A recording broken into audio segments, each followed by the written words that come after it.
किस कौम को आप भ्रमित करना चाहते हैं?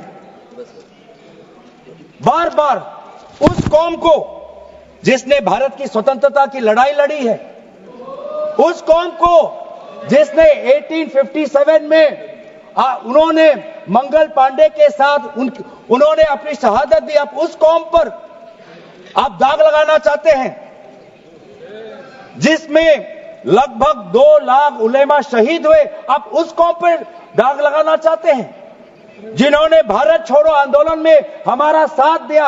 आप उस कौम पर आप दाग लगाना चाहते हैं जिन्होंने 6 अप्रैल 1930 में दांडी मार्च का सपोर्ट किया। आप उस कौम पर आप दाग लगाना चाहते हैं जिन्होंने 1926 में ब्रिटिश के डिवाइड एंड रूल को खंडन किया। आप उस कौम पर आप दाग लगाना चाहते हैं जिन्होंने मौलाना हुसैन अहमद मदानी ने 1924 में कंप्लीट इंडिपेंडेंस की मांग की।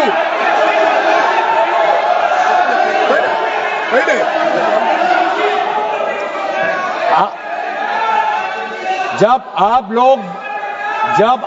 लोग भारत छोड़ो आंदोलन का समर्थन नहीं कर रहे थे, उस कौम ने भारत छोड़ो आंदोलन का समर्थन किया।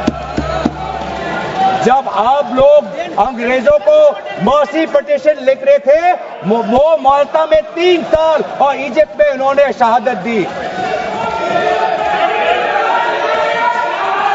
आप किस कौम पर दाग लगाना चाहते हो जिन्होंने 1924 में जिन्ना के 2 नेशन की थियरी को पूरी तरीके से नकारा? आप उस कौम पर लगा रहे हो।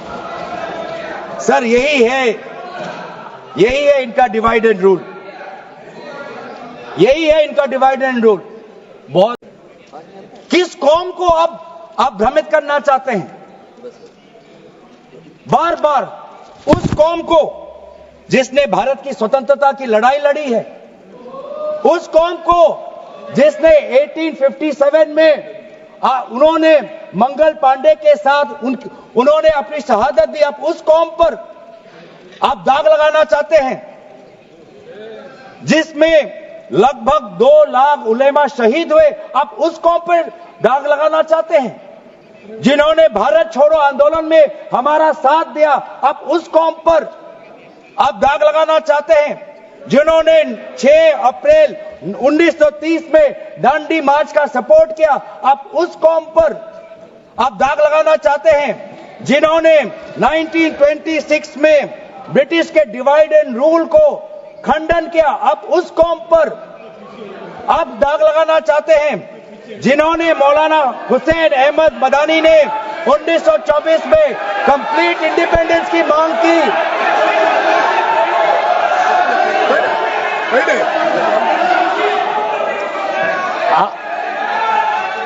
जब आप लोग भारत छोड़ो आंदोलन का समर्थन नहीं कर रहे थे, उस कौम ने भारत छोड़ो आंदोलन का समर्थन किया। जब आप लोग अंग्रेजों को मर्सी पिटीशन लिख रहे थे, वो माल्टा में 3 साल और इजिप्ट में उन्होंने शहादत दी। आप किस कौम पर दाग लगाना चाहते हो जिन्होंने 1924 में जिन्ना के 2 नेशन की थियरी को पूरी तरीके से नकारा? आप उस कौम पर लगा रहे हो। सर, यही है इनका डिवाइड एंड रूल। यही है इनका डिवाइड एंड रूल।